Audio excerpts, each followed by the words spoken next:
সাগরে তীরে, চল চল চল রে দীঘায় সাগরে তীরে, জগৎপিতা জগন্নাথের নতুন মন্দিরে, জগৎপিতা জগন্নাথের নতুন মন্দিরে, চল চল চল রে দীঘায় সাগরে তীরে, চল চল চল রে দীঘায় সাগরে তীরে। নমস্কার, দেখছেন জনতার কণ্ঠ। দীঘার সাগর তীরে জগন্নাথ ভক্তির সুরে নতুন সঙ্গীত চল চল চল রে দীঘায় সাগরের তীরে প্রকাশিত হতে চলেছে খুবই শীঘ্রই। সাগরের দিকে মুক্ত নয়নের মতোই জগন্নাথ দেবের দর্শনে অভিভূত এক হৃদয়ের কণ্ঠে ফুটে উঠল নতুন এক ভক্তিমূলক গান, চল চল চল রে দীঘায় সাগরের তীরে। এই গানটি লিখেছেন বিশিষ্ট গীতিকার সব্যসাচী, সুর ও কণ্ঠ দিয়েছেন উদীয়মান সঙ্গীত শিল্পী শুক্লা দেব। এই গানটির পরিবেশনার মাধ্যমে শিল্পী জানিয়েছেন এটি তার প্রথম সুর করা গান, এক অভিনব উদ্যোগ যা জগন্নাথ দেবের প্রতি অগাধ শ্রদ্ধা ও ভক্তির বহিঃপ্রকাশ। যারা নানা কারণে পুরী যেতে পারছেন না তাদের জন্যই এই গান উৎসর্গ। দীঘার সমুদ্রের তীরে দাঁড়িয়ে নতুন জগন্নাথ মন্দিরে দাঁড়িয়ে ভক্তরা অনুভব করতে পারবে পুরীর জগন্নাথ মন্দির। গানটি প্রকাশিত হতে চলেছে জনপ্রিয় ইউটিউব চ্যানেল নীলাভ এন্টারটেনমেন্টে। তাই সকলের কাছে অনুরোধ রইল এই ভক্তিমূলক গানটি শোনার জন্য। নমস্কার, আমি শুক্লা দে বলছি। সুদূর হাবড়া থেকে 2008-এ আমি এই টালিগঞ্জে তখন এসেছিলাম। তো আসার পরে তখন টালিগঞ্জে কিছুই জানতাম না।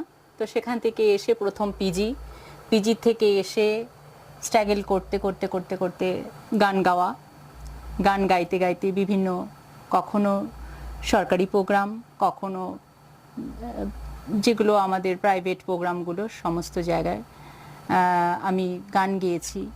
কখনো প্রতিবাদী গান, কখনো পার্টির তরফে সাংস্কৃতিক অনুষ্ঠানে যত রকম গান যেভাবে করা যায় আমন্ত্রণের হিসেবে সেগুলো গান গেয়েছি।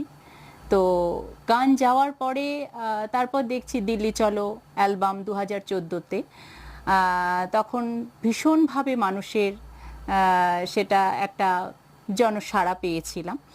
তো ভীষণ ভালো লেগেছিল যে একটি মহিলা হয়ে, আমিও প্রচণ্ড স্ট্রাগল করে, যেহেতু পিজিতে থেকে স্ট্রাগল করে সেই জায়গাটায় গিয়ে দিল্লি চলো অ্যালবাম করলাম, তারপর বারাসাতের উপকার অ্যালবাম করলাম।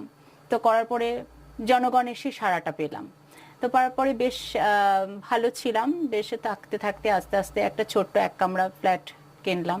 সেখান থেকে প্রচণ্ডভাবে আমি কি বলবো, স্ট্রাগলের মধ্যে এখনো তাই। তো গান বাজনার মধ্যেই আছি।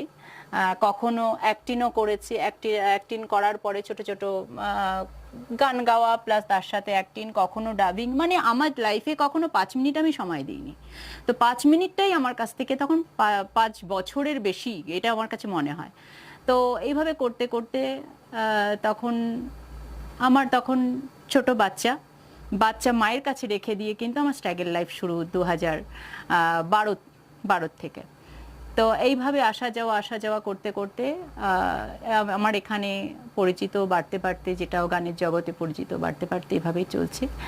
তারপরে করোনার পরে প্রত্যেকেই আমরা থমকে গেছিলাম, আর প্রত্যেকে যোগাযোগটাও ছড়িয়ে ছিটিয়ে রয়েছে, কেউ মারা গেছে, কেউ আছে। তো এইভাবে থাকতে থাকতে যখন আমি মনে হলো যে স্টুডিও বন্ধ সম্পূর্ণ, আমরা তো গানের জগতের মানুষ, যে কিছু সময় মানুষ হারিয়েছে, কিছু মানুষকে হারিয়েছি, কাউকে আবার পেয়েছি। তো এখন মনে হয় যে সে আগের যে আমাদের ইউনিটটা সম্পূর্ণভাবে, আর যেরকম আমাদের একটা একত্রিত ছিল সেরকম ভাবে কিন্তু এখন নেই। তো তারপর ভাবলাম যে আমি নিজের অন্তত কিছু করি।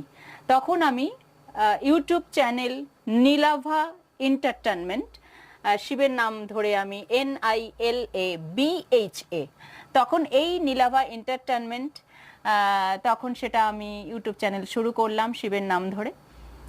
তারপর ভাবলাম যে 12 মাসে 13 পার্বণ, অন্তত আমি একটা ঠাকুরের নাম নিয়ে প্রথম চ্যানেলটা শুরু করি।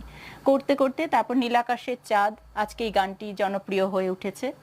তারপরে দেখলাম যে পরপর 12 মাসে 13 পার্বণ, 12 মাসে যেরকম পুজো, এক একটা পর এক একটা, সেভাবে পুজো করতে করতে করতে করতে সেভাবে কিন্তু আমি সেই জায়গাটায় বেশ মানুষের বেশ জনসাড়া পাচ্ছি।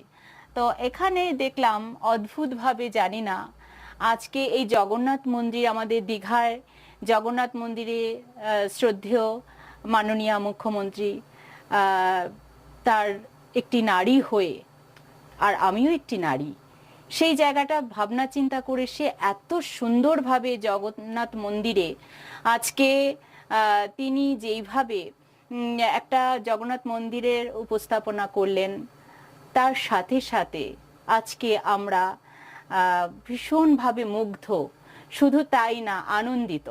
এই জায়গাটা দেখে যখন ভাবলাম যে একটি মহিলাকে দেখে তো আমাদেরও ইচ্ছে করে আমিও তো কিছু না কিছু তো করতে পারি, আমিও হয়তো দিদির অনুপ্রেরণায় আমি সেটা অনুপ্রেরণা জায়গাটায় আমি আসতে পারলাম। আপনারা এই গানটা শুনবেন নীলাভ এন্টারটেনমেন্ট দিয়ে।